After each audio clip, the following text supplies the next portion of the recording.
എല്ലാ സഹോദരങ്ങൾക്കും നമ്മുടെ യൂട്യൂബ് ചാനലിലേക്ക് സ്വാഗതം. അപ്പോൾ ഇന്ന് എന്താണെന്ന് വെച്ചാൽ എന്നെ ചൊടിപ്പിച്ചിരിക്കുന്ന ഒരു കാര്യമെന്ന് വെച്ചാൽ നമ്മുടെ കുട്ടികളുടെ കാര്യങ്ങൾ തന്നെയാണ്. കുട്ടികളെ ശാരീരികമായും മാനസികമായിട്ടും പീഡിപ്പിക്കുന്നവരുടെ എണ്ണം ഓരോ ദിവസം ചെല്ലുന്തോറും മുൻനിരയിലേക്ക് വന്നുകൊണ്ടിരിക്കുകയാണ്. എന്തായിരിക്കും ഇതിനുള്ള കാരണം? ശരിക്കും പറയുകയാണെങ്കിൽ നമ്മുടെ സർക്കാർ നല്ല രീതിയിൽ ഇടപെട്ടേ മതിയാവൂ, നമ്മുടെ കോടതിയൊക്കെ നല്ല രീതിയിൽ ഉഷാറായിട്ട് വന്നേ മതിയാവൂ. കാരണം ഇന്നത്തെ കാലത്ത് ഓരോ ദിവസവും കുഞ്ഞുങ്ങളെ പറ്റിയിട്ടുള്ള കേസുകളാണ് കേട്ടുകൊണ്ടിരിക്കുന്നത്. നേരം വെളുത്ത വെളുപ്പും നമ്മൾ സോഷ്യൽ മീഡിയ വഴി ഓരോന്നും അറിഞ്ഞുകൊണ്ടിരിക്കുകയാണ്. എല്ലാം ഒന്നിനൊന്ന് ഞെട്ടിക്കുന്ന വിവരങ്ങളാണ് അറിഞ്ഞിരിക്കുന്നത്.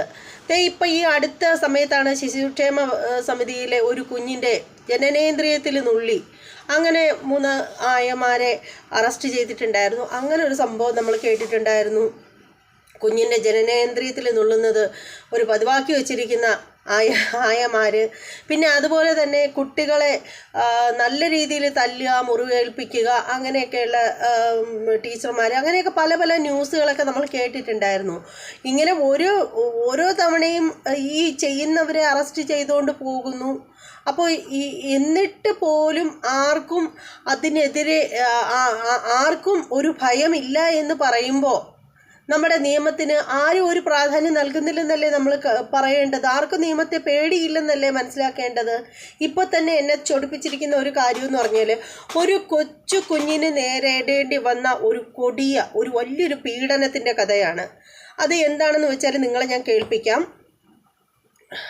തിരുവനന്തപുരത്ത് വീണ്ടും വിദ്യാർത്ഥിയോട് അധ്യാപികയുടെ ക്രൂരത. അച്ചടക്കം പാലിച്ചില്ല എന്നാരോപിച്ച് വിദ്യാർത്ഥിയുടെ കയ്യിൽ ക്രൂരമായി മർദ്ദിച്ചു. വിളപ്പിൽശാല ഗവൺമെന്റ് യു പി സ്കൂളിലെ 3ാം ക്ലാസ് വിദ്യാർത്ഥിക്കാണ് പരിക്കേറ്റത്.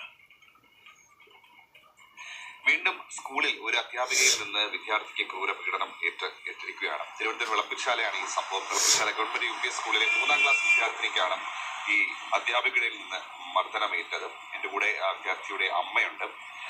ചേച്ചി, ഈ സംഭവം നടന്നത് എന്താണ് സംഭവിച്ചത്? കുട്ടിക്ക് ഇപ്പൊ എന്തൊക്കെ പരിക്കുകളാണുള്ളത്?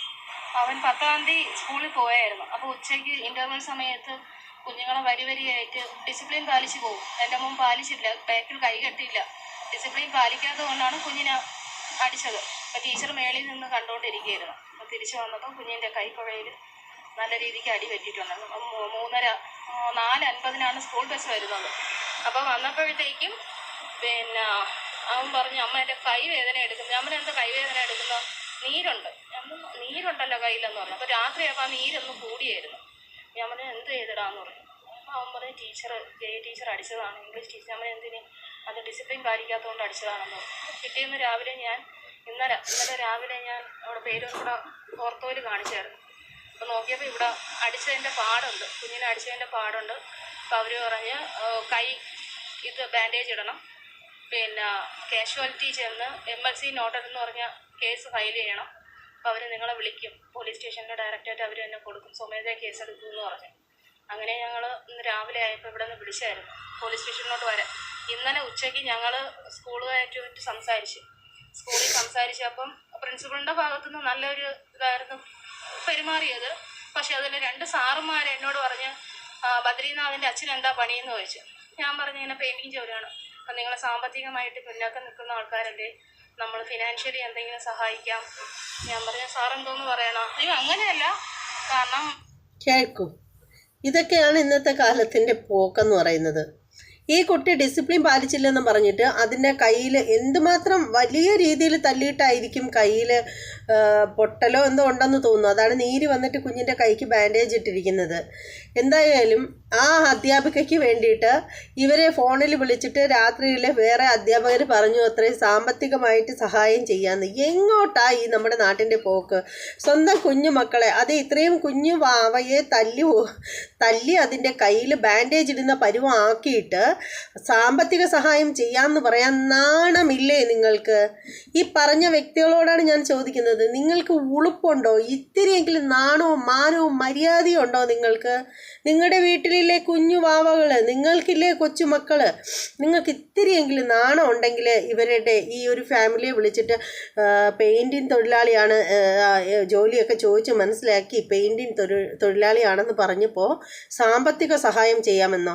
ഇത്രയും നാൾ നിങ്ങൾ ഉറങ്ങിപ്പോയോ? ഇതുപോലെയുള്ള പാവപ്പെട്ട ആളുകൾക്ക് സാമ്പത്തിക സഹായം ചെയ്യണമെന്ന് നിങ്ങൾക്ക് അന്നൊന്നും തോന്നിയില്ലേ? ഈ വാവയുടെ കൈ ഇങ്ങനെ ഈ വിധത്തിൽ വേദനിപ്പിച്ചപ്പോഴാണോ നിങ്ങൾക്ക് തോന്നിയത് കേസിന് പോവാതിരിക്കാനുള്ളൊരു സൂത്രമായിട്ട്? കൊള്ളാം. എന്തായാലും ഇനി നമുക്ക് ബാക്കി കൂടി കേൾക്കാം. ഇനിയുള്ള അങ്ങോട്ടുള്ള ചെലവ്, അവന്റെ ചെലവ് കംപ്ലീറ്റ് ആയിട്ട് ഞങ്ങൾ നോക്കിക്കോളാം. ഇതൊരു ഒത്തുതീർപ്പായിട്ട് പോവാം. പിന്നെ ടീച്ചറിന്റെ ഭാഗത്ത് ജോലിയൊന്നും കളയല്, ടീച്ചറിന് എക്സ്പീരിയൻസ് സർട്ടിഫിക്കറ്റ് ഇല്ല, ഭയങ്കര വിഷയമാകും, നിങ്ങളെ കാല് പിടിക്കാന്നൊക്കെ പറഞ്ഞു. ഞാൻ അവിടുന്ന് ദേഷ്യപ്പെട്ട് ഇറങ്ങിയാണ്. ആദ്യം സമ്മതിച്ചില്ലായിരുന്നു എന്ന് പറഞ്ഞു, പിന്നീട് അടിച്ചത് സമ്മതിച്ചില്ല, അവർക്ക് ഓർമ്മയില്ല, ഞാൻ അങ്ങനെ ചെയ്യത്തില്ല എന്ന് പറഞ്ഞു. പിന്നെ ഈ അടിച്ചതിന്റെ പാടും ഫോട്ടോയൊക്കെ കാണിച്ചു കൊടുത്തപ്പോൾ അവർ പറഞ്ഞു ഞാൻ ഒരടിയെ അടിച്ചോളെന്ന് പറഞ്ഞു. അപ്പം മോൻ പറഞ്ഞില്ല, 2-3 അടി എന്നെ, 3-4 അടി അവൻ്റെ കയ്യിൽ കിടക്കുന്ന പാട് ഞാൻ കാണിച്ചു കൊടുത്തായിരുന്നു. അതിനുശേഷമാണ് അവർ ഫിനാൻഷ്യലി നമുക്ക് സപ്പോർട്ട് ചെയ്യാന്ന് പറഞ്ഞത്. തുടർ നടപടി പോലീസ് സ്റ്റേഷനിൽ കംപ്ലൈന്റ് കൊടുക്കുകയാണോ? ആ ടീച്ചർക്ക് എക്സ്പീരിയൻസ് സർട്ടിഫിക്കറ്റ് ഇല്ലത്രേ. ഒന്ന് ഓർത്ത് നോക്കൂ. അപ്പോഴേ ശരിക്കും സ്കൂൾ മാനേജ്മെൻറ്റിന് എന്തിൻ്റെ അടിസ്ഥാനത്തിലാണ് ഇതുപോലെ ഒരു എക്സ്പീരിയൻസ് സർട്ടിഫിക്കറ്റ് പോലും ഇല്ലാത്ത ഒരു ലേഡിയെ അധ്യാപികയായിട്ട് നിയമിക്കുന്നതിൻ്റെ അടിസ്ഥാനം എന്താണ്? ഒന്ന് ഓർത്ത് നോക്കൂ. നിങ്ങൾ തന്നെ കമൻറ്റ് ചെയ്യൂ. എന്താണ് നിങ്ങൾക്ക് പറയാനുള്ള കാര്യമെന്ന് വെച്ചാൽ, എക്സ്പീരിയൻസ് സർട്ടിഫിക്കറ്റ് ഇല്ലാത്ത ഒരാളെയാണോ സ്കൂളിൽ അധ്യാപികയായിട്ട് നിയമിക്കുന്നത്? ഈ കുട്ടികളെയൊക്കെ ഇത്രയും വൈരാഗ്യത്തോടും അവർ പറയുന്ന അവർ ഒറ്റ അടി അടിച്ചിട്ടുള്ളൂ. ഒറ്റ അടിക്ക് ഈ കുഞ്ഞിൻ്റെ കൈ ഈ ഒരു അവസ്ഥയിൽ എത്തണം എന്നുണ്ടെങ്കിൽ അമ്മാതിരി അടിയല്ലേ ഈ സ്ത്രീ തല്ലിയിട്ടുള്ളത്? ഇവരെന്താ, ഇവർ പിശാചാണോ? ഇവർ മനുഷ്യ സ്ത്രീ തന്നെയാണോ? എനിക്ക് അറിയാൻ പാടില്ലാത്തതുകൊണ്ട് ചോദിക്കുകയാണ്. എങ്ങനെ ഒരു മനുഷ്യ സ്ത്രീക്ക് പിഞ്ചു കുഞ്ഞുങ്ങളെയൊക്കെ ഇങ്ങനെ തല്ലിച്ചതയ്ക്കാൻ സാധിക്കും? നമ്മളെ കൊണ്ട് പറ്റില്ല. നമ്മൾക്ക് ദേഷ്യം വരുമ്പോൾ നമ്മുടെ മക്കളെ 2 ചീത്ത വിളിക്കുകയോ വഴക്ക് പറയുകയോ അല്ലെങ്കിൽ 2 അടിയെ കൊടുക്കും. പക്ഷേ അത് ഇതുപോലെയൊന്നും അടിക്കാനൊന്നും ആരെക്കൊണ്ടും പറ്റില്ലെന്നാണ് എൻ്റെ ഒരു വിശ്വാസം. എന്തായാലും നമുക്ക് ബാക്കി കൂടി കേൾക്കാം. നടപടി പോലീസ് സ്റ്റേഷനിൽ കംപ്ലൈന്റ് കൊടുക്കുകയാണോ? കംപ്ലൈന്റ് നിയമപരമായിട്ട് മുന്നോട്ട് പോകാൻ തന്നെയാണ് തീരുമാനം. അതാണ് നല്ലത്. എനിക്കും പറയാനുള്ള ആ ഒരു കാര്യം തന്നെയാണ്. നിയമപരമായിട്ട് നിങ്ങൾ മുന്നോട്ട് പോവുക, അവരുടെ ഭിക്ഷക്കാശൊന്നും മേടിക്കാതിരിക്കുക. അതാണ് നിങ്ങൾ ചെയ്യുക. നിങ്ങൾ ഇനി അവർ എത്ര ലക്ഷങ്ങൾ തന്നാൽ പോലും ആ കുഞ്ഞ് അനുഭവിച്ച ആ ഒരു മാനസിക പീഡനം, അല്ലെങ്കിൽ ആ കുട്ടി അനുഭവിച്ച ആ ശാരീരികമായിട്ടുള്ള വേദന, ഇതിനൊന്നിനു പകരമാവില്ല. നമുക്ക് എല്ലാത്തിനേക്കാളും പ്രധാനം നമ്മുടെ കുഞ്ഞുങ്ങൾ തന്നെയാണ്. അതുകൊണ്ട് എനിക്കും പറയാനുള്ളത്, പ്രിയപ്പെട്ട സഹോദരി, നിങ്ങൾ ഇനി അവരിനി ഈ ഭൂഖണ്ഡം മുഴുവൻ നിങ്ങൾക്ക് എഴുതി തരാമെന്ന് പറഞ്ഞാൽ പോലും നിങ്ങൾ അത് അംഗീകരിക്കാൻ നിൽക്കേണ്ട. നിങ്ങൾ നിയമപരമായിട്ട് മുന്നോട്ട് പോവുക എന്നേ എനിക്ക് പറയാനുള്ളൂ. പിന്നീട് എനിക്ക് പറയാനുള്ളത് നമ്മുടെ ബഹുമാനപ്പെട്ട കോടതിയോടാണ് എനിക്ക് പറയാനുള്ളത്. ഇത്തരത്തിലുള്ള കേസുകളൊക്കെ വരുമ്പോഴത്തേക്ക് വലിച്ചു നീട്ടാതെ ഇവർക്കൊക്കെ വേണമെന്ന ശിക്ഷ അപ്പോൾ കൊടുക്കുക, മാതൃകപരമായിട്ട് തന്നെ കൊടുക്കുക. ഇങ്ങനെ കുഞ്ഞുങ്ങളെ പീഡിപ്പിക്കുന്ന ആർക്കും, ഏത് അധ്യാപികയായാലും ഏത് അധ്യാപകനായാലും, കുഞ്ഞുങ്ങളെ നമ്മൾ അച്ഛനമ്മമാർ വിശ്വസിച്ച് പഠിക്കാനായിട്ടൊക്കെ കൊണ്ടാക്കുമ്പോഴത്തേക്ക് അവർ തെറ്റ് കാണിച്ച കുഞ്ഞു തല്ലുകളൊക്കെ കൊടുക്കുക. നമ്മളൊക്കെ പഠിക്കുന്ന സമയത്ത് നമുക്കൊക്കെ അറിഞ്ഞും പറഞ്ഞും കിട്ടിയിട്ടുണ്ട്, അത് വേറൊരു സത്യം.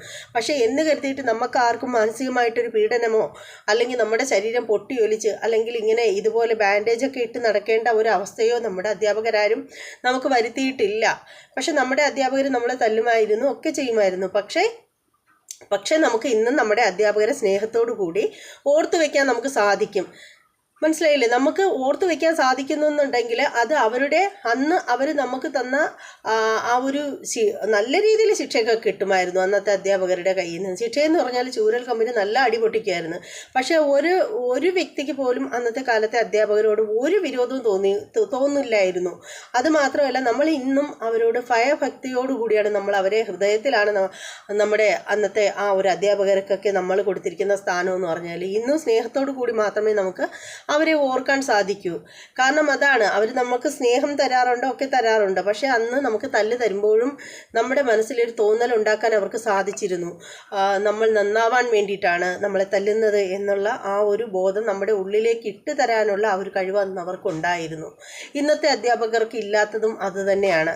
ഇന്നത്തെ അധ്യാപകരോട് എത്ര കുട്ടികൾക്കാണ് ഭയങ്കര ആത്മാർത്ഥമായിട്ടുള്ള സ്നേഹവും ബഹുമാനവും ഒക്കെ ഉള്ളത്? എത്ര അധ്യാപകരോട് ഇന്നത്തെ കാലത്ത് എത്ര കുട്ടികൾക്കുണ്ട്? അതേസമയം അന്നത്തെ കാലഘട്ടത്തിൽ നമ്മുടെയൊക്കെ ഏജിൽ പഠിച്ചിറങ്ങിയ കുട്ടികൾക്കൊക്കെ മനസ്സിൽ ഇന്നും അധ്യാപകർക്ക് ദൈവത്തിൻ്റെ സ്ഥാനം തന്നെയാണ്. അതിലൊന്നും ഒരു മാറ്റവും ഇല്ലാത്ത കാര്യമാണ്. പിന്നെ ഇതിൽ ഈ ഒരു വിഷയത്തിൽ കൂടുതലായിട്ട് എനിക്കൊന്നും സംസാരിക്കാനില്ല. പിന്നെ കണ്ടില്ല, എൻ്റെ മുഖമൊക്കെ വല്ലാണ്ടിരിക്കുന്നു. ഞാൻ ഇന്നലെ ഒരുപാട് ലേറ്റായിട്ടാണ് കിടന്നുറങ്ങിയത്. ഒത്തിരി വീഡിയോസൊക്കെ സെറ്റ് ചെയ്തു. അതിനൊക്കെ ശേഷം അതിൻ്റെ ആ ഒരു ക്ഷീണവും തളർച്ചയൊക്കെ ഉണ്ട്. പിന്നെ നല്ല രീതിയിൽ ജലദോഷം കൂടിയിട്ടുണ്ട്. ഇവിടെ രാവിലെ തൊട്ട് നല്ല മഴയൊക്കെ ഉണ്ട്. അപ്പോൾ അതിൻ്റേതായിട്ടുള്ള നല്ല ബുദ്ധിമുട്ടുകളും കാര്യങ്ങളും ഒക്കെ ഉണ്ട്. അപ്പോൾ വീഡിയോ ഇഷ്ടമാവണമെങ്കിൽ തീർച്ചയായും ലൈക്ക് ചെയ്യുക. നിങ്ങളുടെ അഭിപ്രായങ്ങളും നിർദ്ദേശങ്ങളും ഒക്കെ കമൻറ്റ് ചെയ്തോളൂ. അപ്പോൾ ഇനി മറ്റൊരു വീഡിയോയുമായിട്ട് വരാം. തൽക്കാലം എല്ലാവർക്കും ബായ്.